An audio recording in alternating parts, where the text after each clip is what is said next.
Guys welcome back to our channel. అందరూ ఎలా ఉన్నారు? బాగున్నారా? నేను బాగున్నాను ఫ్రెండ్స్. ఈ రోజు మళ్ళీ ఒక మంచి డిఐవై వీడియోతో అయితే మీ ముందున్నాను. ఈ డిఐవై వచ్చేసి మనం దీన్ని రెండు విధాలుగా యూజ్ చేసుకోవచ్చు. అది ఎలా ఏంటి అన్నది ఈ వీడియోలో మీతో షేర్ చేస్తాను. వీడియో కనుక నచ్చినట్టయితే తప్పకుండా లైక్ చేయండి ఫ్రెండ్స్. కొత్తగా ఎవరైనా మన ఛానల్ని చూస్తూ ఉంటే సబ్స్క్రైబ్ చేసుకొని పక్కన ఆల్ అనే ఆప్షన్ని ప్రెస్ చేయడం అస్సలు మర్చిపోవద్దు. మరి స్టార్ట్ చేసేద్దామా డిఐవైని?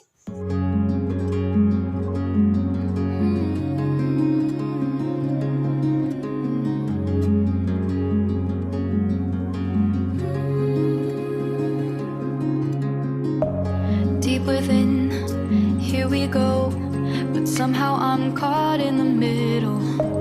Is this the end before we've even begun? Should I work against the flow, a drop in the ocean so endless, reaching for our moments miles above? I just need one, diving in.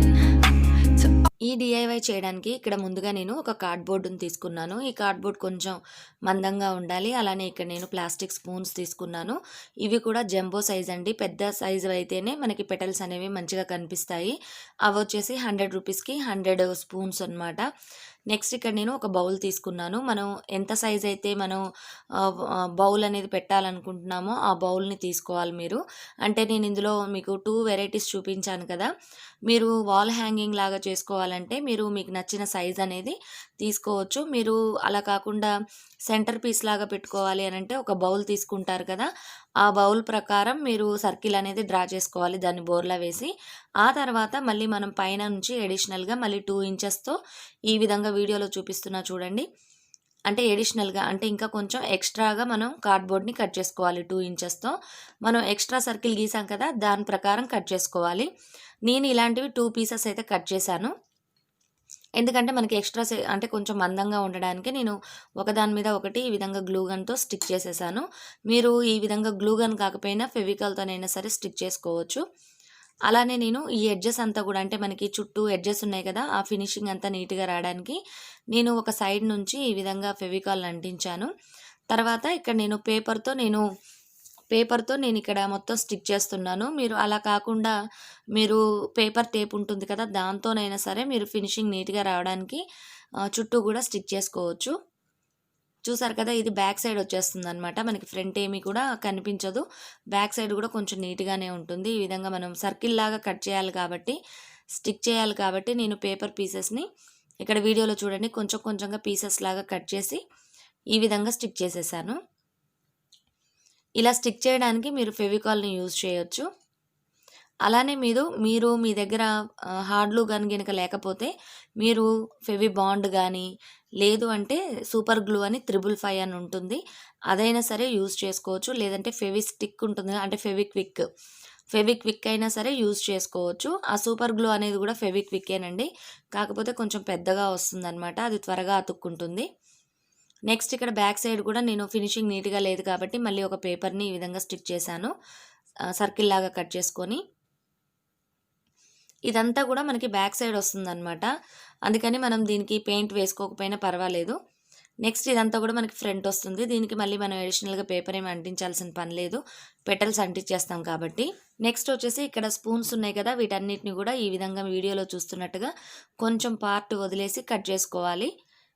తర్వాత మనం బౌల్ని ఎక్కడైతే మనం place చేయాలనుకుంటున్నామో సర్కిల్లో ఆ బౌల్ని పెట్టుకోవాలి మనం. అలానే ఇక్కడ నేను గ్లూగన్ వాడుతున్నాను, ఇదైతే త్వరగా అతుక్కుంటుందని. అలానే ఇక్కడ వీడియోలో చూడండి నేను పెటల్కి ఏ విధంగా అంటిస్తున్నానో.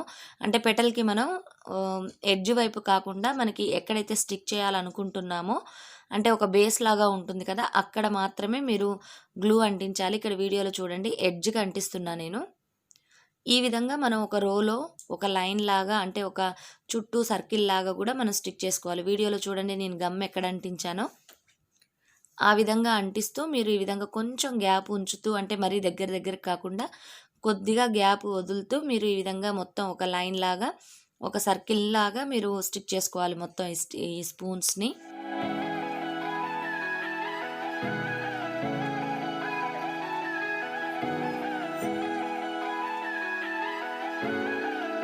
ఇప్పుడు ఫస్ట్ రో అయిపోయిందండి. ఇప్పుడు నెక్స్ట్ నేను మళ్ళీ బౌల్‌ని పెట్టాను. ఎందుకంటే మనకి సెకండ్ రో గూడా అర్థం కావాలి కదా! ఇక్కడ మనకి పెటల్‌కి మధ్యలో అంటే 2 స్పూన్స్‌కి మధ్యలో గ్యాప్‌లో నేను ఇంకొక స్పూన్‌ని అంటిస్తున్నాను. ఈ విధంగా అంటించడం వలన మనకొక ఫ్లవర్ లాగా ఉంటుందనమాట. చూసారు కదా! నేను ఇక్కడ తీసుకున్న మెజర్‌మెంట్ ప్రకారం అయితే 2 లైన్స్ మాత్రమే వస్తుంది. ఆ తర్వాత మనం బౌల్ పెట్టాలి కాబట్టి మీరు బౌల్‌ని గూడా స్టిక్ చేసుకోవచ్చు. కాకపోతే మీరు బౌల్‌ని స్టిక్ చేయడం వల్ల ఏంటంటే మనం వాటర్ పోసినప్పుడు, అలానే మనం ఆ బౌల్‌ని వాష్ చేయాలన్నప్పుడు కష్టంగా ఉంటది. అందుకని నేనైతే ఇక్కడ బౌల్‌ని స్టిక్ చేయలేదు. అలానే ఇక్కడ నేను ఫస్ట్ రోలో గూడా మొత్తం ఈ విధంగా స్టిక్ చేశాను కదా! వాటన్నిటికి కూడా ఎక్స్‌ట్రా సెక్యూరిటీ లాగా కొంచెం నేనిక్కడ గ్లూ గమ్‌తో మళ్ళీ అంటిస్తున్నాను. అంటే పెటల్స్ కొంచెం ఊడిపోకుండా ఉండడానికి. అలానే నేను సెకండ్ రో మొత్తం గూడా ఈ విధంగానే స్టిక్ చేశాను. నెక్స్ట్ అలానే గమ్ గూడా అంటించేస్తున్నాను. అంటే అడిషనల్‌గా మనకి కొంచెం గమ్ గినక ఎక్కువ అంటిస్తే కొద్దిగా ఆగుతుంది గదా! సెక్యూరిటీగా ఉంటుంది దానికి అని చెప్పేసి నేను ఆ విధంగా స్టిక్ చేశాను. మీరు 555 యూజ్ చేసినా గూడా సేమ్ యాజ్ ఇట్ ఈజ్ అలానే ఉంటుంది. చక్కగా స్టిక్ అవుతుంది. నెక్స్ట్ ఇక్కడ నేను థర్డ్ రో గూడా అంటిస్తున్నాను. ఎందుకంటే ఇది వాల్ హ్యాంగింగ్ లాగా యూజ్ చేద్దామని అనుకుంటున్నాను కాబట్టి. అలానే ఇక్కడ నేను చూసారా మీరు చూసినట్టయితే ఇక్కడ నేను గమ్ ఏ విధంగా అంటిస్తున్నానో పెటల్‌కి ఫ్రంట్ సైడ్ అంటిస్తున్నాను. కొంచెం అంటే మనకి ఇక్కడ మీరు వీడియోలో చూసినట్టయితే మీకు అర్థమవుతుంది. అలానే సెకండ్ రో అంటే థర్డ్ రో చూడండి నేను ఎక్కడ అంటించానో పెటల్‌కి మధ్యలో మనకి గ్యాప్ లేదు కదా! అక్కడ నేను ఇది గ్లూ గమ్ కాబట్టి త్వరగానే అతుక్కుంటుంది. అందుకని పెటల్‌కే అంటించేసాననమాట. అంటే మనకక్కడ బేస్ ఏమీ లేదు కాబట్టి బ్యాక్ సైడ్ తిప్పి చూపిస్తున్నా చూడండి. ఇక్కడ మీరు చూసినట్టయితే నేను పెటల్‌కి కొంచెం గ్యాప్‌తోనే అంటించాను. అందుకని ఇక్కడ మళ్ళీ బ్యాక్ సైడ్ గూడా ఈ విధంగా గమ్‌ని అంటించేస్తున్నాను. ఎందుకంటే మనం అటు ఇటు లాగినప్పుడు ఒకవేళ ఆ పెటల్స్‌నేమన్నా పట్టుకున్నప్పుడు ఊడిపోకుండా ఉంటాయన్నమాట. చూసారు కదా! ఈ విధంగా నేను 3 రోస్‌తో కూడా నేను ఈ విధంగా పెటల్స్ అంటించాను. మీరు కావాలంటే ముందుగానే వాటికి అంటే ఆ పెటల్స్‌కి మీరు ముందుగానే కలరింగ్ అనేది చేసుకొనైనా అంటించొచ్చు. నేనైతే యాజ్ ఇట్ ఈజ్ అలా అంటించేసి తర్వాత కలర్ అనేది వేస్తున్నాను. మీరు ఇక్కడ యాక్రిలిక్ కలర్ అయినా వాడుకోవచ్చు. లేదంటే ఆయిల్ పెయింట్స్ అయినా యూజ్ చేయొచ్చు. లేదు అంటే స్ప్రే పెయింట్ అయినా వాడుకోవచ్చు. స్ప్రే పెయింట్ అయితే చాలా ఈజీగా ఉంటది. కాకపోతే దాన్ని కొంచెం వేయడం కష్టం అనమాట. అలానే ఇక్కడ నేను మీకు యాక్రిలిక్ కలర్‌ని ఎలా వేసుకోవాలో చూపిస్తున్నాను. ఈ పెటల్స్ మీద ఈ విధంగా మీరు ఫస్టు బ్రష్‌తో అప్లై చేసినాక తర్వాత స్పాంజ్‌తో ఈ విధంగా ట్యాప్ చేయండి. దానివల్ల ఏంటంటే మీకు ఫినిషింగ్ అనేది నీట్‌గా వస్తుంది. మీరు సింగిల్ కలర్ కాకపోయినా మీరు డబుల్ కలర్ గూడా వేసుకోవచ్చు. అంటే ఫస్ట్ లైన్ ఒక కలరు, తర్వాత సెకండ్ లైను, థర్డ్ లైను ఒకే కలర్. అంటే మీకు 2 కలర్స్ వస్తాయన్నమాట. ఆ విధంగా వేసుకున్నా గూడా చాలా బావుంటది. ఇక్కడ చూసారా నేను ఈ విధంగా స్పాంజ్‌తో ట్యాప్ చేశాను. మీరు బ్యాక్ సైడ్ గూడా వేసుకోవాలి పెయింట్ అనేది. మీరు యాక్రిలిక్ కలర్ గనక వాడినట్టయితే వార్నిష్ అనేది వేసుకోవాల్సిందే తప్పకుండా.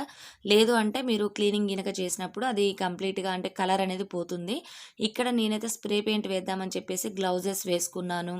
అలానే స్ప్రే పెయింట్ తీసుకున్నాను కదా! ఇది మనం వాడేటప్పుడు మీరు ఒక కార్డ్‌బోర్డ్‌ని గానీ, అలా ఏదన్నా కింద ఒక కవర్‌ని గానీ వేసుకొని ఈ విధంగా అంటే కార్డ్‌బోర్డ్ డబ్బాలో గానీ పెట్టుకొని ఈ విధంగా మీరు స్ప్రే పెయింట్ అనేది చేసుకోవాలి.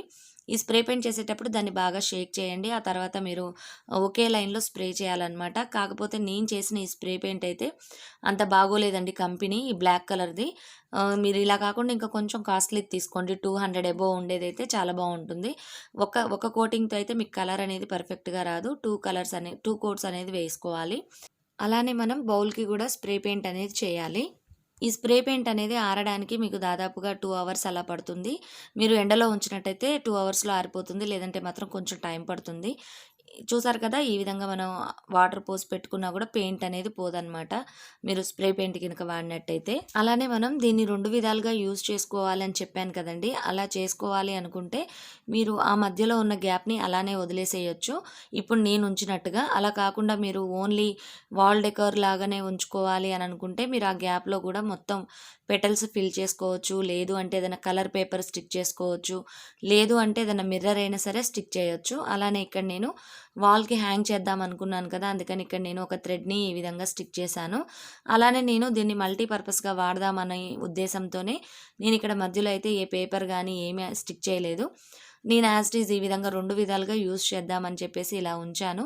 అలానే తప్పకుండా మీరు పెటల్స్‌కి వార్నిష్ కూడా వేసుకుంటే ఇంకా పర్ఫెక్ట్‌గా ఉంటుంది. ఎలా ఉంది ఫ్రెండ్స్ ఈ డీఐవై నచ్చిందా మీకు? నచ్చినట్టయితే తప్పకుండా లైక్ చేస్తారు కదా! మరిన్ని మంచి డీఐవైస్‌తో మరిన్ని మంచి వ్లాగ్స్‌తో మీ ముందుంటాను. Bye bye. See you. Have a nice day.